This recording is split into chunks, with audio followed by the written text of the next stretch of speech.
All right, guys, welcome back. It is 1:30. This is Nate Olson, and just wanted to go ahead and get things kicked off here. For maybe some of those that weren't able to attend any of the earlier sessions, I know we did have Bright Health scheduled to go on at this time. We were notified last week from the Department of Insurance that Bright Health had sent in a request to pull from the Nebraska market for 2023. So we will not have them as a carrier option going forward.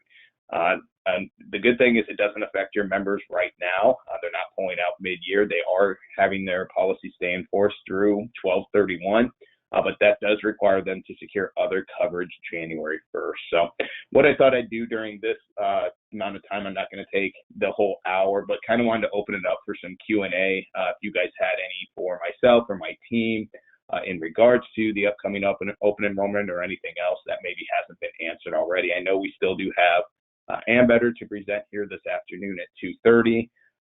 So just kind of wanted to have this be more of an open session. I do have a few slides I want to go over. This was from the Department of Insurance Roadshow that they've been doing here over the last week.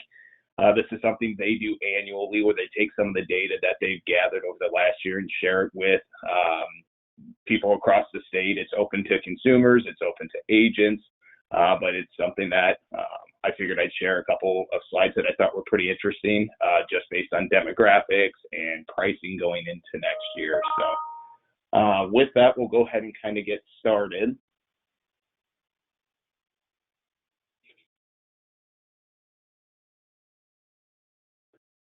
So this is pretty common, or I would hope all of you know this, but just as a reminder for open enrollment going into next year, open enrollment does start November 1st and is running through January 15th. Again, you would need to secure coverage by December 15th in order to get that January 1st start date. Anything after that, up until January 15th, would give you a February 1st start. This was a slide that I thought that was pretty interesting. It kind of shows the ACA individual market enrollment stats since 2014. So you can actually go in here and see what the enrollment numbers were here over the last few years. So you can see there has been a pretty steady increase. From last year, there was a very large uptick, about 11,000. And a lot of that had to do with the advanced APTCs, a lot more people being eligible for those tax credits. If you take a look, 95% of all healthcare.gov enrollees received some sort of an APTC.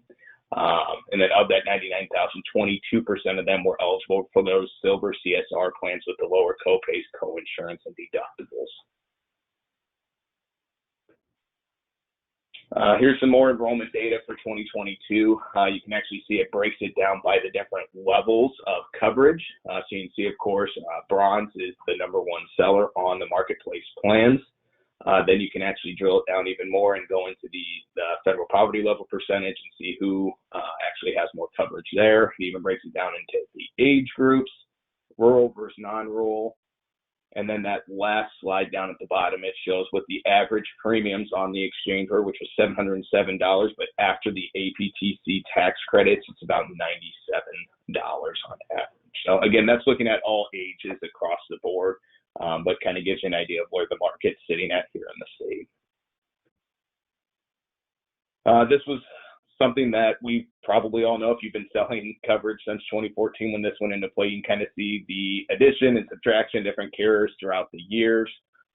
If you remember 18-19 was when we were left with one carrier, Medica. But then as you can kind of see over these last few years, we've had some new additions. And then this year going into 2023, the only change is Bright Health will not be available to consumers.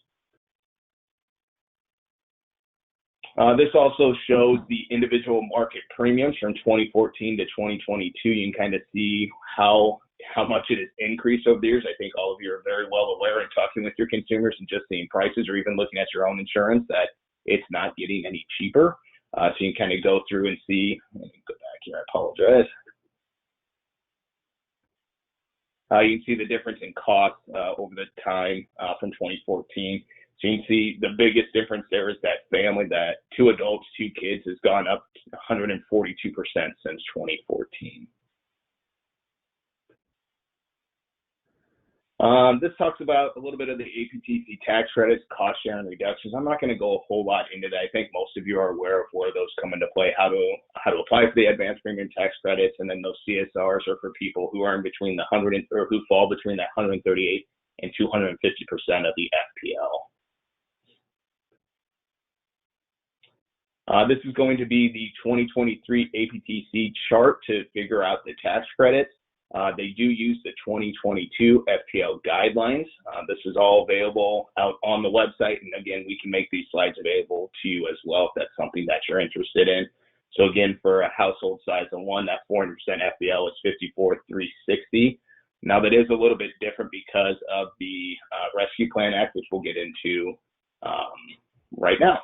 So the Rescue Plan Act, if you did notice that the Biden administration did extend that going into next year, and I believe it's actually through 2024, if I remember right.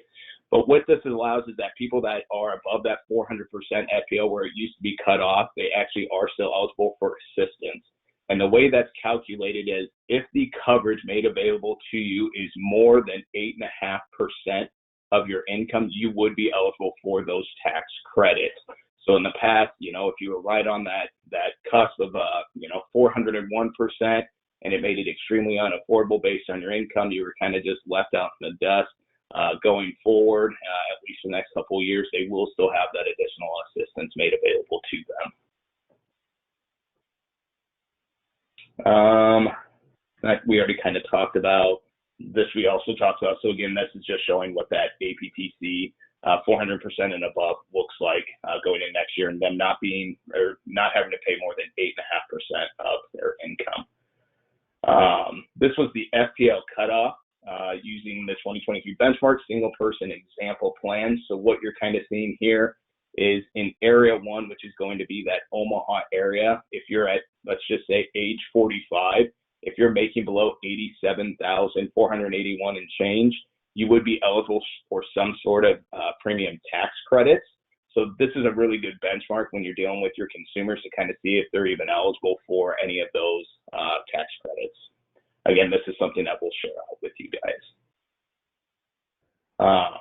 Of course, you've already had a great presentation by Sherpa on how you guys can see if you qualify for subsidies. You can also go to healthcare.gov. There's a lot of different calculators out there as well. One of the things I wanted to mention on here too, before I get into this next slide, is we've had a lot of questions about the family glitch. And if you remember back in March, the Biden administration had announced that they were going to fix the family glitch. And for those of you that aren't aware of what the family glitch is, the family glitch is when you have let's just say a family of 4 where the husband is the primary and he's actually trying to get coverage for him and his family, but his wife has eligible coverage through her employer. Again, the way they were defining whether it was affordable or not was based on the single only coverage for that individual, and it wasn't taking the family into account. So even if the family were to apply, they were not able to get those tax credits. I just read an article last week that they are hoping that for the start of the open enrollment timeframe, November 1st, that family glitch will be fixed within the system. Now, again, that's taking a lot of, we'll see if they actually can make that happen. There's a lot of stuff they have to do behind the scenes, but supposedly there will be a checkbox in there asking about the spousal coverage and whether that's deemed affordable or not. So hopefully, if that works, you're actually going to see a lot of people being able to flood back into the marketplace. I don't think if they get it done before open enrollment, we'll see anything change until open enrollment of next year. It'd just be kind of a mess if they have to do it mid-year. Again, that very well could happen. We've seen stranger things happen, but something to keep in mind. And as we get more information on that family glitch fix, we will make sure to pass that along and what exactly that looks like.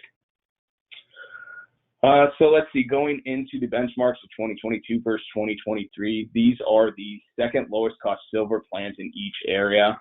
Again, prices are going to vary, but you can see what that looks like in area 1, 2, 3, and 4 for the different age ranges there. We're not going to go over the application because you already see that. So this is the post-APTC bronze plans by insurer for a 45-year-old, I've got some different slides here, but you can kind of see, I like to take a look at this and actually see who's probably going to be the most aggressive in certain areas. A lot of that's got to do with network and things of that nature.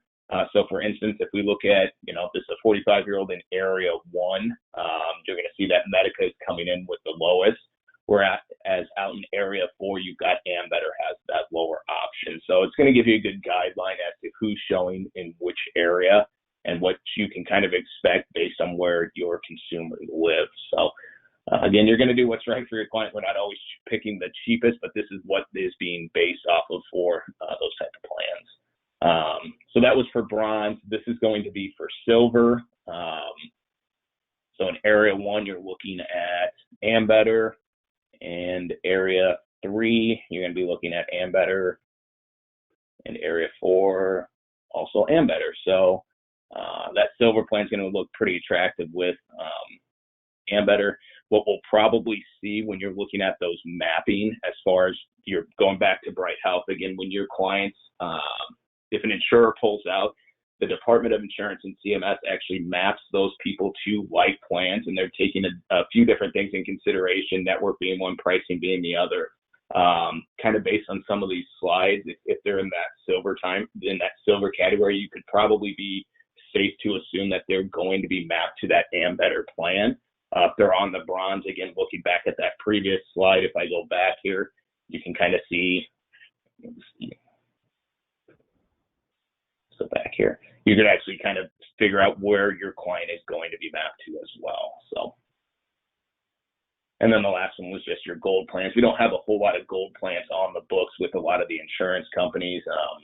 You can kind of see, even if we go back to that slide, for the state of Nebraska, the gold plans aren't sold a whole heck of a lot there. But good information nonetheless. This is where they were talking about that family glitch. Again, this is pretty vague on here, but it is something that they are trying to fix. And again, more information on that to come. So with that, those were kind of the main slides that I really wanted to talk about. I've had some questions on short-term coverage as to where we see that going into next year. In talking with our carrier partners, they don't see anything coming up at the horizon. But if something were to come out, they could actually they feel very confident that they'd be able to pivot and go back to those, 3x4 plans or things like that. So you wouldn't be able to see the extended full year plans, but something similar to what we had a couple of years ago. Carriers that we're representing going into 2023 for those short term, you've got, of course, Blue Cross Blue Shield and their Armor products. We've got Allstate, which was National General, but National General, as of this week, is rebranding under the Allstate name. So I believe it's Allstate Health Solutions. So you'll start seeing some branding on that. We've got United Health One. They will be rebranding under the United Healthcare name for short term.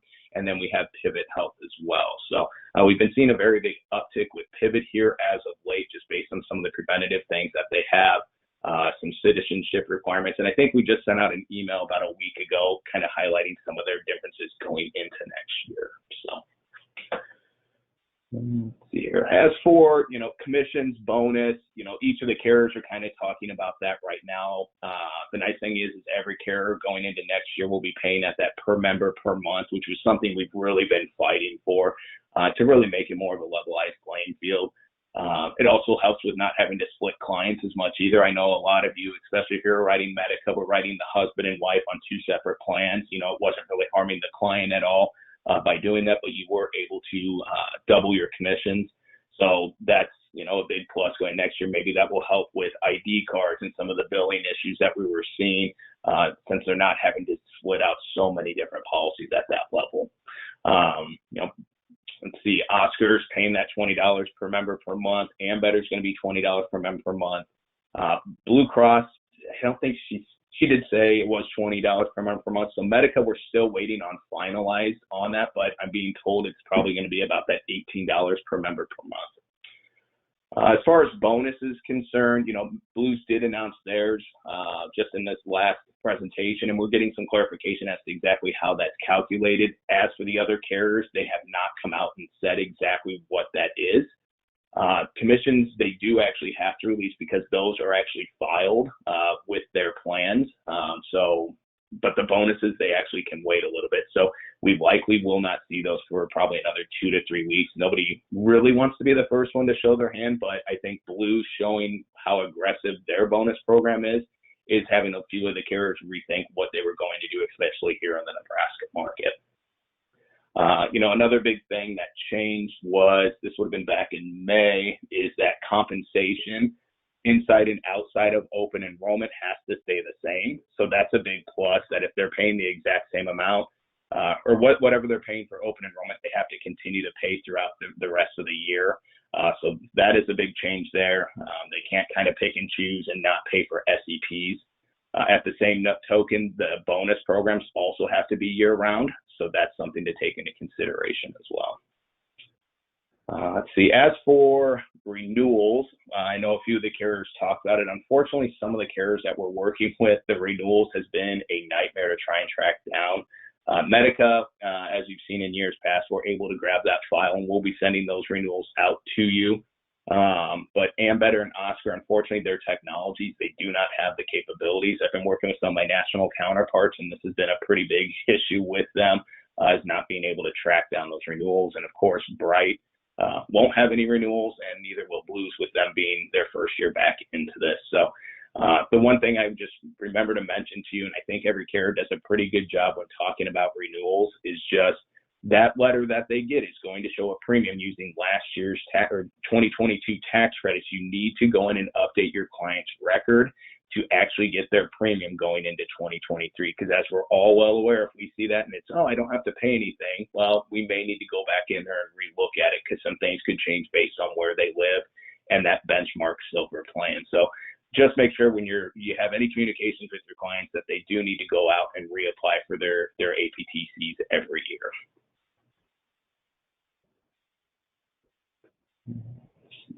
I'm going to go ahead and look at the chat here and see if questions, and see if I've got any here, so bear with me. So we've got quite a few.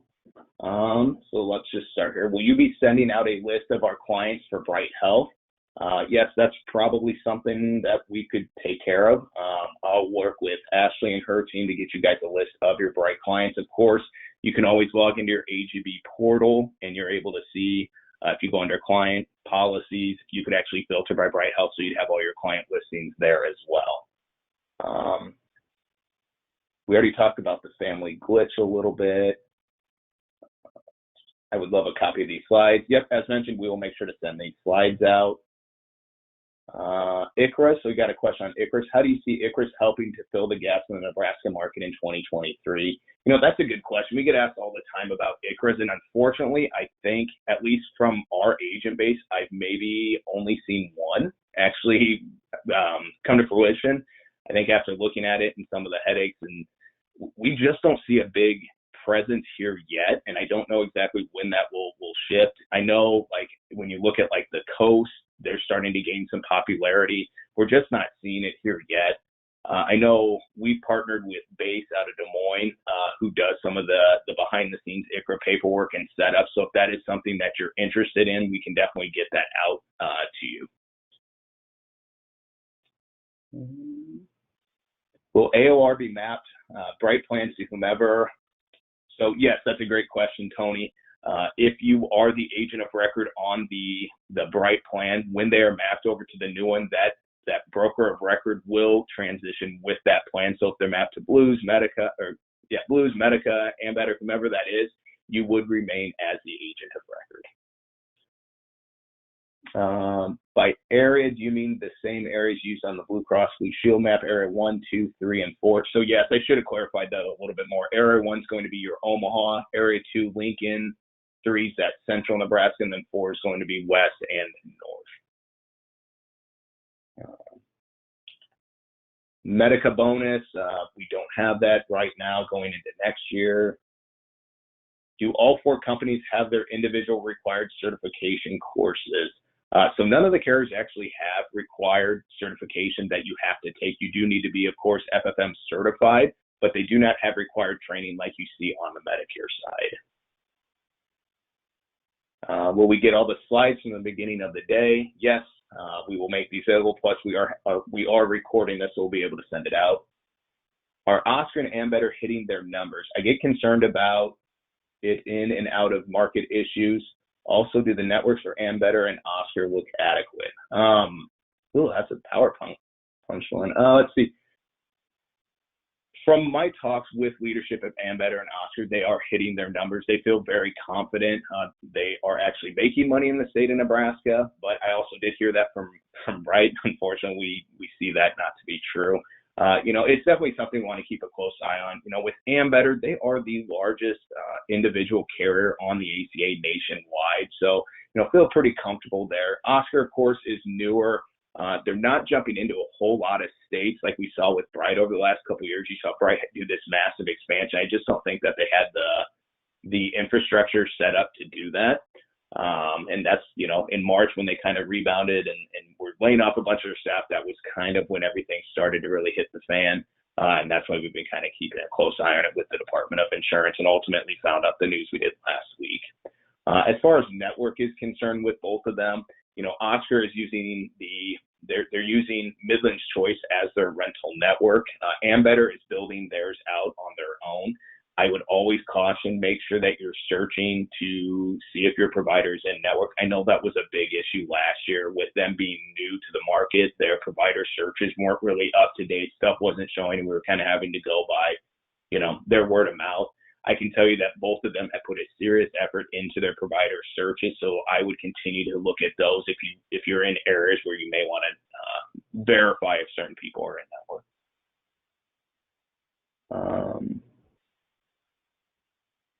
Do you know if the Bright portal will remain active at least through the renewal window through the end of 2022? I believe it will. I haven't seen any indication that they would shut that off. Especially since your members will still have coverage through the end of through the end of 2022. So I believe that you would still have access to that. I'm being told that it sounds like they're still staying in the the Texas and Florida markets, so that portal would probably still be active, which means that your data should still be on there as well. Might not be a bad idea though to go in if you have access to that site. And you can run some different reports on your active members to export all the data. That might not be a bad thing because again they could shut it off at a moment's notice. I find that very unlikely that they would do so. Can we see the area map? Let me go back here.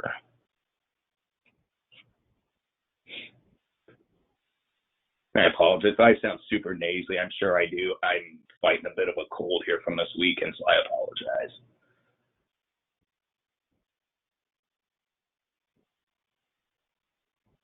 Well, it looks like I don't actually have the coverage map on this spreadsheet. So that's something that I know some of the other presenters had, like Blue Cross and Blue Shield, and we can make sure to get that to you. Let's go back to the questions here. Again, if you've got any questions, make sure to write them over there on the right-hand side. How about an update on this year's Medica bonus? Ooh, good question. Figured somebody would ask that. I didn't think it'd take this long into the presentation.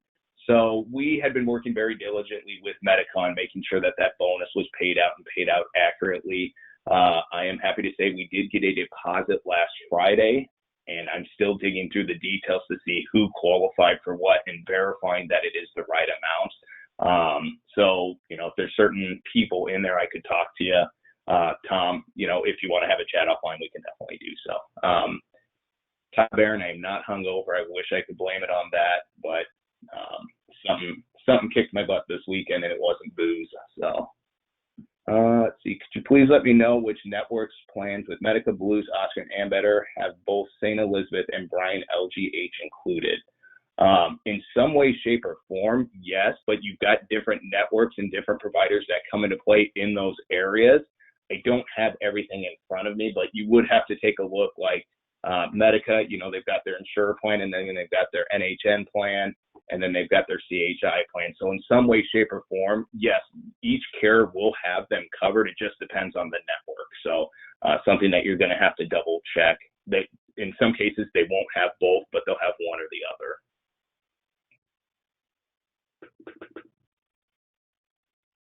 Is there any other questions, guys? I know I kind of ranted and talked about a lot of different things here. I just wanted to try and use this time a little bit different, knowing that Bright was not going to be able to present. Again, that was Friday. Unfortunately, I don't even know if some of the Bright people knew that this was happening, even though they were the ones that sent the letter to the DOI. So we kind of had this scramble here last minute over the weekend to get something together just to fill up this hour. And I wanted to make sure it was worth your guys' time. Connor's got a question. Are there any carriers who have in-network providers in Kansas? I do not believe there are.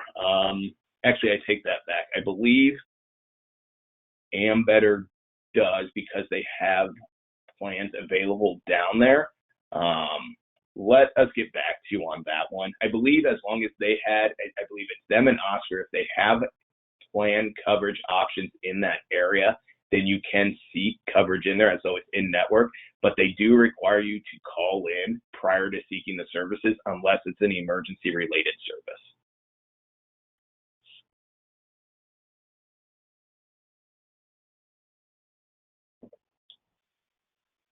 All right, I'm not seeing any other questions in here. I know we're coming right up here at 2 o'clock. Bright, I gotta stop saying that. Ambetter will be presenting here at 2:30. Again, if you've got maybe some questions on those networks or Kansas providers, I suggest maybe asking them directly. Somebody asked, is Burwell in area 3 or 4? I'm asking for a friend. Ooh, that's a tough one. I believe it is area rating 3. Ashley, if you're on, do you know off the top of your head which area rating they're in? Sure don't. Okay. Let me look into that. Okay. If we get that answer prior to the end of the next session, we can chime in and let you guys know. So, I'll just, again, because I'm getting some of these questions, I'm going to go ahead and answer them. What is the best plan for a college student who is on the marketplace with parents?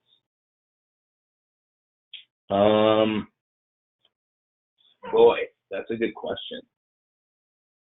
Depends maybe on where they're going to college, because that could kind of depend on, for instance, if we look at Ambetter, if they've got plans in certain areas, they may be able to seek coverage. I think one of the things that I would definitely hit on when you're looking at those type of situations, one, does maybe a short-term plan work best for that kid if they don't have any pre-existing conditions? That might be something to take a look at it. Otherwise, all of the carriers do have some sort of telemedicine as well. That would be something if they've got those type of plans. Maybe look at telemedicine for them to seek care if they've got, some sniffles or things like that. Again, for the major type stuff, they're going to either have to get pre-authorization, come back home. But that's where it may be best to look at some of those alternate plan designs. Like I said, short term.